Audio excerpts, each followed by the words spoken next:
Antok pelaku mutilasi menyesal dan minta maaf ke keluarga korban. Penyesalan Rohmat Trihartanto, RTH, alias Antok, 33, tersangka pembunuh dan mutilasi Uswatun Hasanah, 29, mayat dalam koper kini minta maaf ke keluarga korban. Hal ini disampaikannya secara singkat saat digelandang oleh penyidik kepolisian seusai dihadirkan dalam konferensi pers di lorong gedung bidang Humas Mapolda Jatim, pada Senin, tanggal 27 Januari tahun 2025. Antok mengaku menyesali perbuatannya. "Ya, saya menyesal," ujar Rohmat kepada wartawan. Tak hanya itu, ia juga menyampaikan permohonan maaf kepada pihak korban beserta keluarga besar korban di Kabupaten Blitar. "Saya minta maaf kepada korban dan keluarga korban. Saya minta maaf," katanya. Diketahui, mayat korban Uswatun Hasanah, 29, ditemukan warga dalam kondisi tanpa kepala dan kaki di sebuah selokan dekat tempat pembuangan sampah, TPS, di Ngawi pada Kamis, tanggal 23 Januari tahun 2025. Adapun Rohmat ditangkap pada Sabtu, tanggal 25 Januari tahun 2025, dini hari. Akibat perbuatannya, pelaku tidak hanya dijerat dengan pasal pembunuhan, tetapi juga pencurian. Ia dikenakan pasal 340 KUHP subsider 338 KUHP lebih subsider 351 ayat 3 KUHP dan pasal 365 ayat 3 KUHP, dengan ancaman hukuman penjara maksimal seumur hidup. Tak sendirian, Antok ternyata dibantu kerabatnya bernama Muhammad Ahlis Maulana atau MAM membuang mayat Ustawun Hasanah. MAM berperan mengambil koper di rumahnya di Desa Gombal, Kecamatan Pakel, Tulungagung. Hal ini diungkap Direktur Ditreskrimum Polda Jatim Kombes Pol Farman dalam konferensi pers di depan gedung bidang Humas Mapolda Jatim pada pukul 23.30 waktu Indonesia Barat. Tersangka menghubungi kerabatnya bernama Muhammad Ahlis Maulana Utnuk mengambil koper, tali pramuka, kantong kresek ke hotel. MAM tiba di rumah tersangka untuk mengambil koper, tali pramuka, kantong kresek warna hitam dan putih kurang lebih 10 buah untuk dibawa kembali ke hotel, kata Direskrimum Polda Jatim, Kombes Pol M. Farman.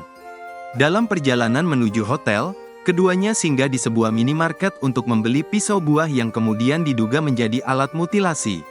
Sekitar pukul 1.30 waktu Indonesia Barat, setibanya di hotel, bersama temannya, pelaku menurunkan barang yang sudah disiapkan.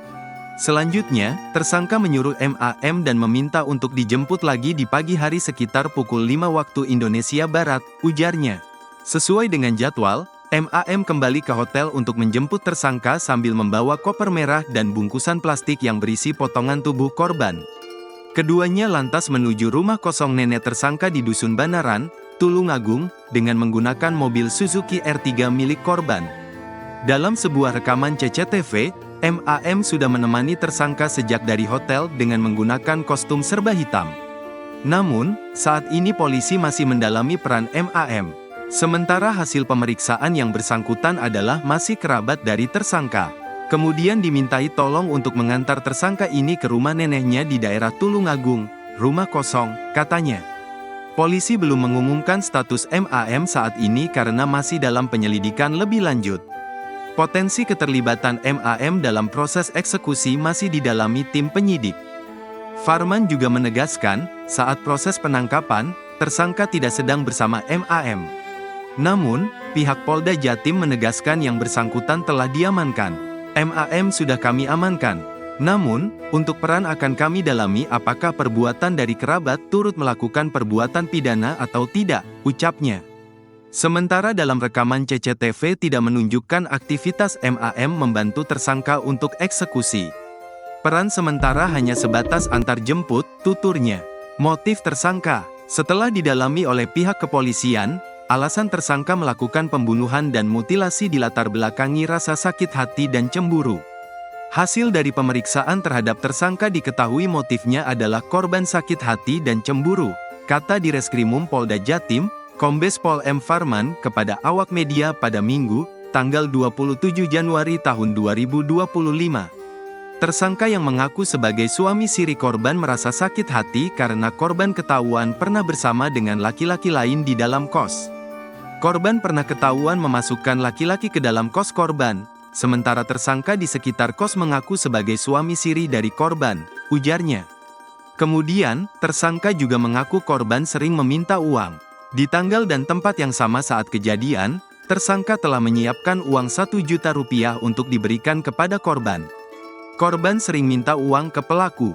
Tanggal 19 di hotel, tersangka sudah menyiapkan uang 1 juta untuk diberikan kepada korban karena sebelumnya sudah ada chat dengan korban, ucapnya. Setelah didalami, ternyata korban merasa tidak terima karena tersangka telah memiliki seorang anak perempuan.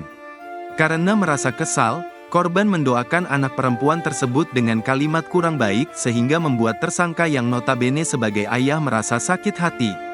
Korban pernah berucap kepada tersangka, korban mendoakan nanti sudah besar akan menjadi PSK, tersangka sakit hati, ucapnya. Selain itu, tersangka juga mengaku bahwa korban yang tidak terima meminta dirinya agar menghilangkan anak perempuan tersebut. Korban tidak terima, pelaku punya anak kecil. Korban sempat meminta supaya pelaku menghilangkan anak keduanya, tuturnya.